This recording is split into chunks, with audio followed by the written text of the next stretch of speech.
আসসালামু আলাইকুম রহমতুল্লাহি অবরকাতুহু। সম্মানিত দর্শক, সারা দেশের মানুষ যারা রাজনীতির ব্যাপারে বিচার করেন, বিশ্লেষণ করেন, তারা যেভাবে আতঙ্ক অনুভব করছিলেন নতুন সরকার গঠন করার পর, ঠিক সেই আতঙ্কগুলো আবার নতুন করে দেখা দিয়েছে। সবাই বলাবলি করছিল যে দীর্ঘ বিরতির পর বিএনপি যদি ক্ষমতায় আসে, তাদের জন্য সবচেয়ে বড় বিপদ হবে নিজের দলকে ঠিক রাখা। আর দ্বিতীয় বিপত্তি হবে যে সকল লোক মন্ত্রী হবেন, এমপি হবেন, তাদের আচার আচরণ জবান ঠিক রাখা। আর তৃতীয় যেটি হবে সেটি হলো এই যে ক্ষমতাধর যারা লোকজন রয়েছেন, তাদের সঙ্গে জনাব তারেক রহমান সাহেবের চিন্তা চেতনা, মন মানসিকতা, এই সব কিছুর একটা সংযোগ ঘটানো। মানুষ যেভাবে আশঙ্কা করেছিল তার চেয়ে অনেক খারাপভাবে অনেক কিছু চলছে। আর মানুষ সরকারের অনেকগুলো বিষয়ে যেভাবে আশা করেছিল তার চাইতে ইতিবাচক দিকগুলো অনেক ভালোভাবে চলছে। যেমন ধরুন, রাজনীতিতে এসে বা রাষ্ট্র ক্ষমতায় বসে তারেক রহমান সাহেব অতীতে রাজনীতিতে এসে যেভাবে চমক দেখানোর চেষ্টা করেছেন, আর এবার রাষ্ট্র ক্ষমতায় বসে তিনি একের পর এক চমক দেখানোর চেষ্টা করছেন। এতে করে অল্প সময়ের জন্য মানুষ তার ব্যাপারে খুব খুশি থাকবেন এবং তার জন্য দোয়া করবেন।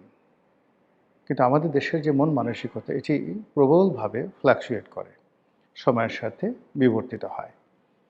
তিনি এই সময়টিতে খুব দ্রুততার সাথে যে ভালো কাজগুলো করার চেষ্টা করছেন, সচিবালয়ে অফিস করা, নিয়মিত অফিসে আসা, সময় মতো অফিসে আসা, সাধারণ পোশাক পরিচ্ছদ নিয়ে চলাফেরা করা, কোনো রাগ নেই, ঢাক নেই, শার্ট প্যান্ট ইন করা, কোট টাইয়ের বাহুল্য, এসব কোনো কিছু নেই। অনেকটা ইন্দোনেশিয়ার যে জনপ্রিয় প্রেসিডেন্ট জাকো উইদোদো, তার মতো করে তিনি ছুটে চলার চেষ্টা করছেন। মসজিদে যাচ্ছেন স্ত্রীকে নিয়ে, ছুটির দিনগুলোতে অফিস করছেন, সব কিছুতেই অন্যান্য আনুষ্ঠানিকতা, এটা মানুষজন পছন্দ করছে। তার কন্যা তার রাজনীতির উত্তরাধিকারী রূপে যথাসম্ভব নিজেকে ব্যস্ত রেখেছে, এটাও মানুষজন পছন্দ করছে।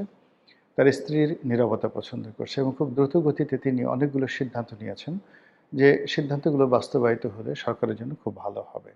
এই বিষয়গুলো ইতিবাচক। নেতিবাচক যে বিষয়গুলো সেটি হলো, মন্ত্রিপরিষদে যারা স্থান পেয়েছেন তাদের মধ্যে অনেকে আনন্দের আতিশয্যে খুব বেশি কথাবার্তা বলছেন। অনেকে হতাশাগ্রস্ত হয়ে নানা রকম কাণ্ড কারখানা ঘটাচ্ছেন। যারা মন্ত্রিত্ব পেয়েছেন এবং এই মন্ত্রিত্ব পাওয়ার মধ্যে যাদের কোনো পূর্ব পরিকল্পনা ছিল না, এমনকি নিজেরা মন্ত্রী হবেন এই ধরনের চিন্তা চেতনা করেননি, এই সমস্ত মানুষ যখন বড় বড় মন্ত্রিত্বের পদ পেয়ে গেছেন, তখন আনন্দে তাদের ঘুম হচ্ছে না, বিছানার মধ্যে গড়াগড়ি করছেন। এবং যাদের বাড়িতে কোলবালিশ ছিল না, তারা নতুন করে কোলবালিশের অর্ডার দিয়েছেন। যাদের একটা কোলবালিশ ছিল, তারা বলছে যে একটা কোলবালিশে হবে না, এখন আমার দুটো কোলবালিশ লাগবে, এরকম অবস্থা। যাদের বাসায় বাথটাব আছে গোসল করার জন্য, তারা চিত হয়ে সারাক্ষণ গরম পানিতে বাথটাবের মধ্যে শুয়ে আছেন। এরকম একটা ভাবসাব, না জানি কি হয়ে গেছি, এরকম একটা অবস্থা। অন্যদিকে যারা মন্ত্রিত্ব পাওয়ার জন্য শতভাগ নিশ্চিত ছিলেন কিন্তু মন্ত্রিত্ব পাননি, যারা বড় বড় নিঃশ্বাস নিচ্ছেন, যাদের ধূমপানের অভ্যাস আছে, প্যাকেটের প্যাকেট সিগারেট তারা খেয়ে ফেলছেন, যাদের মদ্যপানের অভ্যাস আছে, পেট ভরে ভাত না খেয়ে তারা শুধু মদ খেয়ে যাচ্ছেন, যাদের একটু জুয়া ঠুয়া খেলার অভ্যাস আছে, তারা এখন বন্ধুবান্ধবকে ডেকে জুয়া খেলে সর্বনাশের পথে পা বাড়াচ্ছেন। এরকম একটা বিবর্তন চলছে, যাকে বলা হয় সরকারি দলের কর্তা ব্যক্তিদের মধ্যে। এবং এরই মধ্যে কিছু বেসামাল কথাবার্তা মানুষের মধ্যে যথেষ্ট বিতর্কের তৈরি করেছে। এগুলো নিয়ে আমি ব্যক্তিগতভাবে কাউকে বিব্রত করতে চাই না, কিন্তু মন্ত্রীদের লাগাম টানা সরকারের জন্য খুব গুরুত্বপূর্ণ বিষয় হয়ে পড়েছে। এই কারণে খুব গুরুত্বপূর্ণ বিষয় হয়ে পড়েছে যে এই মন্ত্রীদের, যারা একসময় বিএনপি নেতা ছিলেন, তাদের কথাবার্তা কোনো কালেই গ্রহণযোগ্য ছিল না। তারা টেলিভিশন বা মিডিয়ার কেউ প্রিয় মুখ নন। রাজনীতির ময়দানেরও তারা ওরকম কোনো কুশীলব নন। একটা সময় বিভিন্ন রাজনৈতিক দলে অনেক নেতা ছিলেন যাদের বক্তব্য শোনার জন্য মানুষ পাগলের মতো ছুটে বেড়াতো। তারা মঞ্চে কোনো বক্তব্য দিলে, টেলিভিশনে কোনো বক্তব্য দিলে, হোক না সেটা আপনার পক্ষে, এমনকি আপনাকে যদি কেউ গালাগাল করতো, তাহলে সেই গালাগালগুলোও ভালো লাগতো। আপনারা যারা মিজানুর রহমান চৌধুরী সাহেবের বক্তব্য শুনেছেন, প্রয়াত প্রধানমন্ত্রী মিজানুর রহমান চৌধুরী, প্রয়াত মেয়র মোহাম্মদ হানিফ সাহেবের বক্তব্য যারা শুনেছেন, তারপর কে এম ওবায়দুর রহমান সাহেব, তারপর কে এম ওবায়দুর রহমান সাহেবের পরে একটা সময় ঢাকা বিশ্ববিদ্যালয়ে আসাদুজ্জামান রিপন, তার বক্তব্য অসাধারণ সুন্দর বক্তব্য ছিল। এরকম অনেকের নাম আমি বলতে পারবো। বিশেষ করে শাহ মোয়াজ্জেম সাহেবের বক্তব্য, শাহ মোয়াজ্জেম হোসেন অসাধারণ বক্তব্য দিতে পারতেন। ডক্টর বি চৌধুরী, বদরুদ্দোজা চৌধুরী, মন্ত্রমুগ্ধের মতো মানুষ তার বক্তব্য শুনতো। তো এই বক্তব্য আপনার পক্ষে বললেও না বিপক্ষে বললেও ডাজ নট ম্যাটার, তারা বক্তব্য দিয়েছে, এটা শোনার জন্য মানুষ উদ্গ্রীব হতো। বদরুদ্দোজা চৌধুরীর বক্তব্য শোনার জন্য আওয়ামী লীগের লোক, ছাত্রলীগের লোক সেখানে ভিড় করত গভীর রাত্রি পর্যন্ত। আমি নিজেও তার সেই বক্তব্য বহুবার শুনেছি এবং এখনও পর্যন্ত স্মৃতিপটে সেই বক্তব্যগুলো রয়ে গেছে।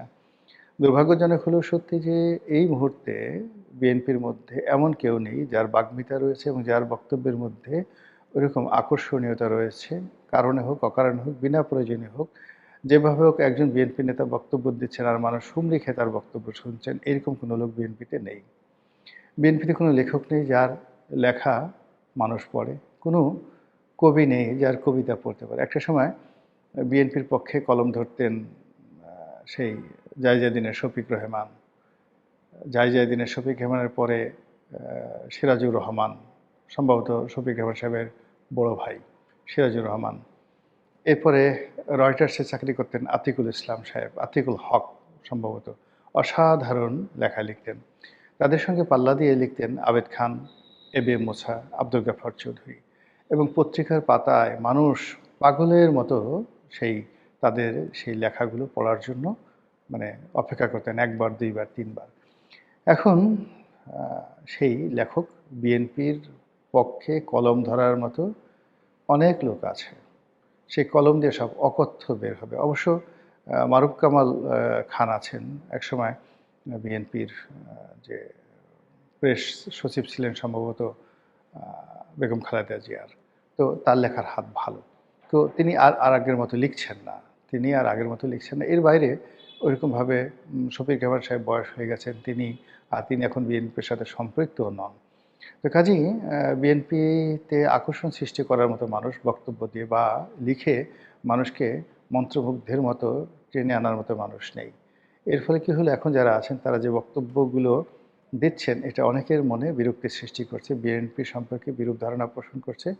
আর যে সমস্ত মানুষ কথাবার্তা বলছেন তারা প্রায় বেহুশের মতো কথাবার্তা বলছেন, হুশ অবস্থায় কথাগুলো বলছেন না। সরকার প্রধানের উচিত তার যারা মন্ত্রী রয়েছেন তাদের বক্তব্যে লাগাম দেওয়া।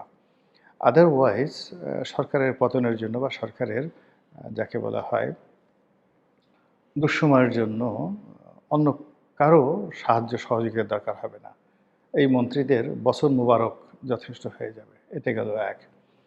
দ্বিতীয়ত হলো যে চাঁদাবাজি গত 17 মাস যাবৎ চলছে। তখন বিএনপির অনেক ছিল যে ক্ষমতা তো আমাদের হাতে নেই, আমরা দল থেকে বড়জোর বহিষ্কার করতে পারি। আর যেটা সরকারের উচিত, মানে ইউনিট সরকারের উচিত হলো চাঁদাবাজদের বিরুদ্ধে ব্যবস্থা নেওয়া। এবং সরকারের এখন যারা কর্তা ব্যক্তি, তখন গত 17 মাস আগে তারা যে পজিশনে ছিলেন সেখান থেকে তারা বারবার চাঁদাবাজদের বিরুদ্ধে ব্যবস্থা নেওয়ার কথা বলেছেন এবং নিজের দলের যারা চাঁদাবাজ তাদের বিরুদ্ধে ব্যবস্থা নেওয়ার জন্য সরকারকে আহ্বান জানানোর পাশাপাশি তারা এই কথাও বলেছেন যে চাঁদাবাজদের কোনো কর্মকাণ্ডের সঙ্গে বিএনপি দলগতভাবে জড়িত নয়, তারা চাঁদাবাজিকে সমর্থন করেন না, চাঁদাবাজ যেই হোক তাদের শাস্তি চান এবং চাঁদাবাজদের দায় দায়িত্ব তারা নেবেন না। কিন্তু এখন তো বিএনপি ক্ষমতায়, এখন চাঁদাবাজ জামাতের লোক করুক, আওয়ামী লীগের লোক করুক, বিএনপির লোক করুক, ডাজ নট ম্যাটার, চাঁদাবাজি হচ্ছে। চাঁদাবাজির সঙ্গে পাল্লা দিয়ে ছিনতাই হচ্ছে, তার সঙ্গে সঙ্গে গ্যাং একটা সিন্ডিকেট করে যে সকল কর্মকাণ্ড হচ্ছে এই দেশের বিভিন্ন প্রান্তরে গত এক সপ্তাহে, তাতে করে মানুষের জীবন দুর্বিষহ হয়ে পড়েছে। পুলিশ কিছুটা ঘুরে দাঁড়ানোর চেষ্টা করছে, কিন্তু সেই ব্যাপারে যদি সরকার খুব সচেষ্ট না হয় তাহলে পুলিশের যে শক্তিমত্তা এটা থাকবে না। ইতিমধ্যে আমরা যে বিষয়গুলো দেখেছি সেটা হলো বিভিন্ন শিক্ষা প্রতিষ্ঠানে যেখানে এতদিন এনসিপির আধিপত্য ছিল, এতদিন জামাতের আধিপত্য ছিল, শিবিরের আধিপত্য ছিল, সেই আধিপত্য ভেঙে চুরে চুরমার হয়ে গেছে তারেক রহমান সাহেব প্রধানমন্ত্রী হওয়ার সঙ্গে সঙ্গে।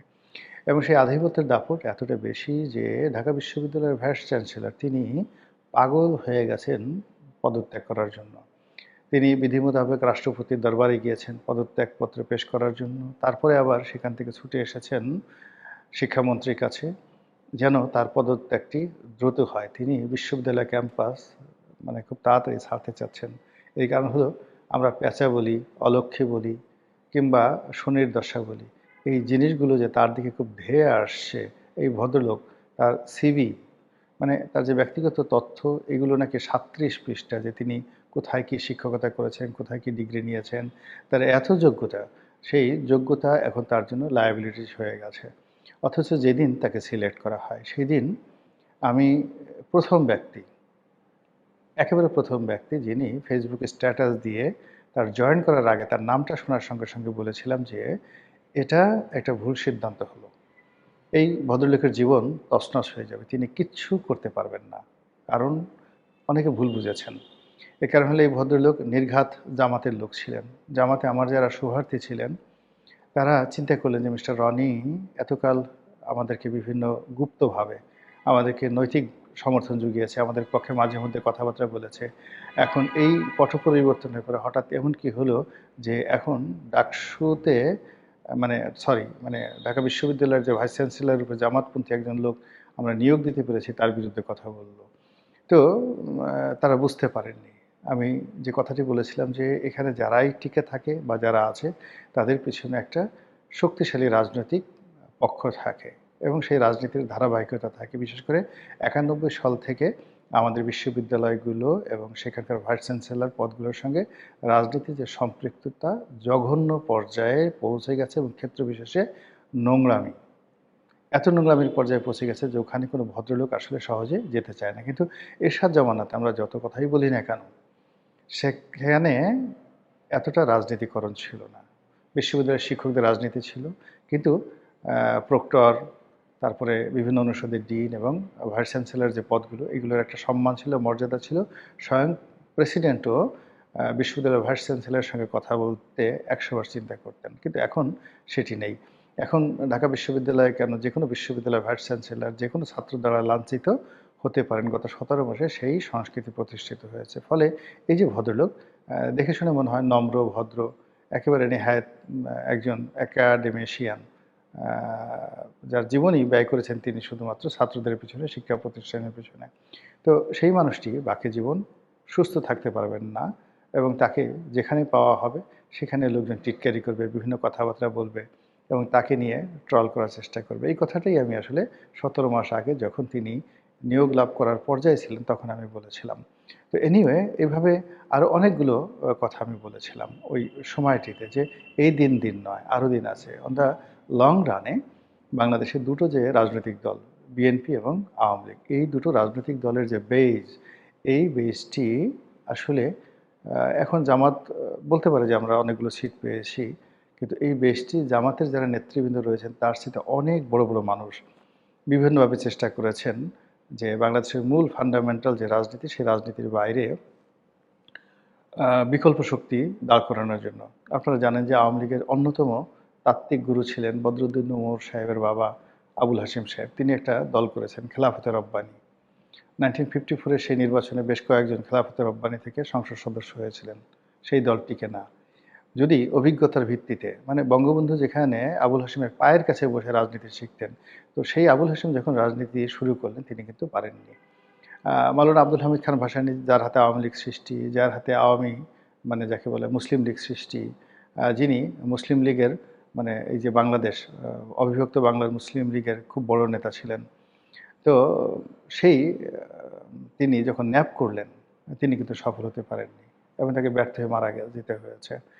একটা সময় খুব অপমানিত হয়েছেন সেই শেরেবাংলা ফজলুল হক, যিনি একই সঙ্গে মুসলিম লীগের সভাপতি ছিলেন, একই সঙ্গে সেই সর্বভারতীয় কংগ্রেসের সভাপতি এবং সেক্রেটারি ছিলেন। তো এই মানুষটি কৃষক শ্রমিক প্রজা পার্টি করে রাষ্ট্র গঠন করেছিলেন, কিন্তু জীবনের শেষ প্রান্তে এসে স্বাধীন বাংলাদেশ এসে তার সেই কৃষক প্রজা শ্রমিক পার্টি টিকেনি, যেভাবে মুসলিম লীগও টিকেনি। তো এগুলোর অনেকগুলো ঐতিহাসিক কারণ রয়েছে। সেই ঐতিহাসিক কারণে এখন যে যুগটি চলছে সেই যুগটি হলো আওয়ামী লীগের যুগ, এই যুগটি বিএনপির যুগ এবং এই যুগে তারেক রহমান সাহেবের নেতৃত্ব এবং সজীব ওয়াজেদ জয়ের নেতৃত্ব এটাই বাস্তবতা।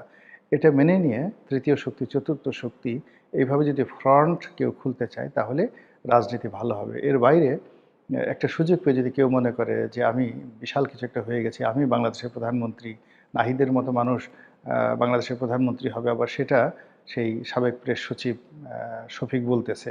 তো শফিক